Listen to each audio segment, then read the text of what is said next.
pouvez-vous nous faire un état de lieu de la présence des entreprises françaises en Chine? Oui, merci, bonsoir. Jean-Pierre Raffarin en parlait, la présence des entreprises françaises, déjà, elle est très conséquente en Chine et depuis longtemps. On estime à peu près à 2200, 2300 le nombre des entreprises françaises qui sont établies en Chine.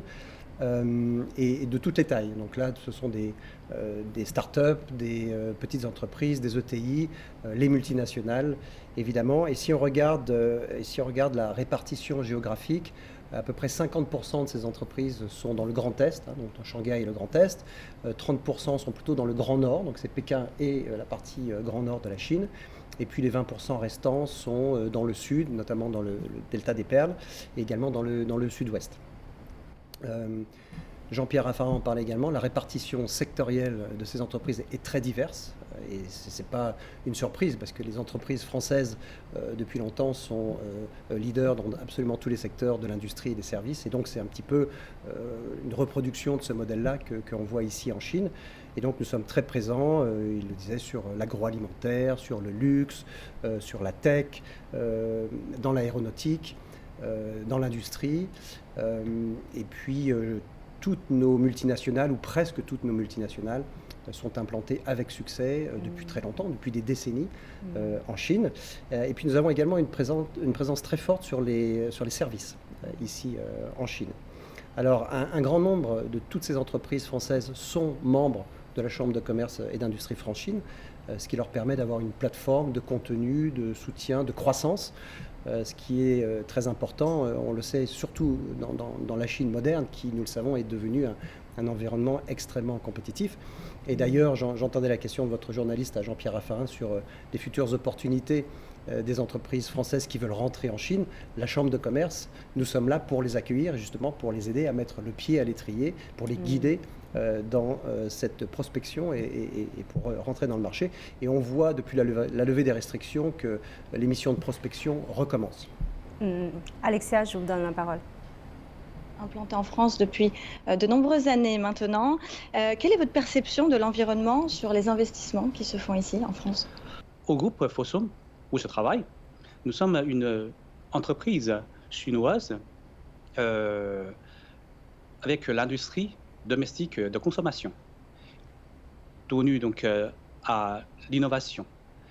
Nous avons investi depuis 2010, à partir donc de la coopération avec Club Med, nous avons investi jusqu'à maintenant 3 milliards d'euros en France avec 6 000 salariés locaux français. Et nous profitons bien de la politique favorable des investisseurs étrangers ici en France. Alors nos métiers et nos activités correspondent bien donc, aux industries avantageuses françaises. Ça veut dire nous avons investi dans les domaines de la médecine, de la mode, du tourisme, etc. Nous pensons qu'à travers nos efforts de nos confrères ici français, nous avons fait un peu de contribution à l'économie française, mais également nous sommes très optimistes pour la coopération sino-française et nous voulons bien de continuer ce sens-là pour les échanges entre la France et la Chine. Merci beaucoup, Monsieur Thun. C'est à vous, Jane. Alors là, on a parlé un peu de l'investissement français en Chine et l'investissement chinois en France. Et je voudrais continuer avec vous, Caroline, parce que vous avez travaillé vraiment quotidiennement avec les entrepreneurs chinois et français pendant plus de 20 ans. Là. Donc, à cette occasion assez spéciale, quels sont les éléments que vous souhaitez partager avec nos téléspectateurs, notamment ceux qui n'ont jamais mis leur pied sur la Chine, pour mieux comprendre ce qui se passe en Chine? Merci pour votre question, Jain. J'ai en effet eu la chance d'être un témoin privilégié du formidable développement économique de la Chine et de travailler au sein de la CCI France-Chine qui a tout juste 30 ans d'existence.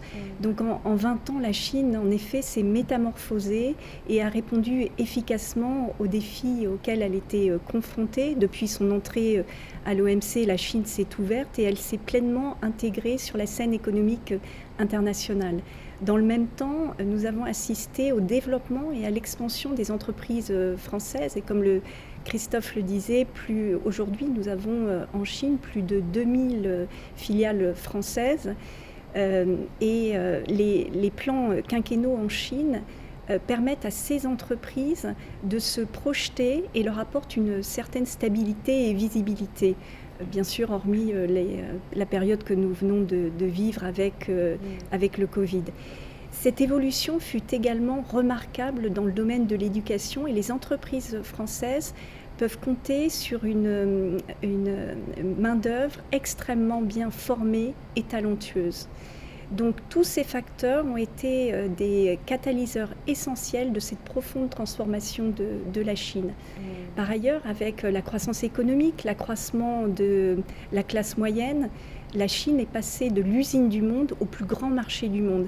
Ce qui explique d'ailleurs que nos entreprises françaises sont en Chine pour le marché chinois, en Chine pour la Chine. Certaines d'entre elles y ont aussi leur centre R&D qui opère d'ailleurs pour toute la Chine.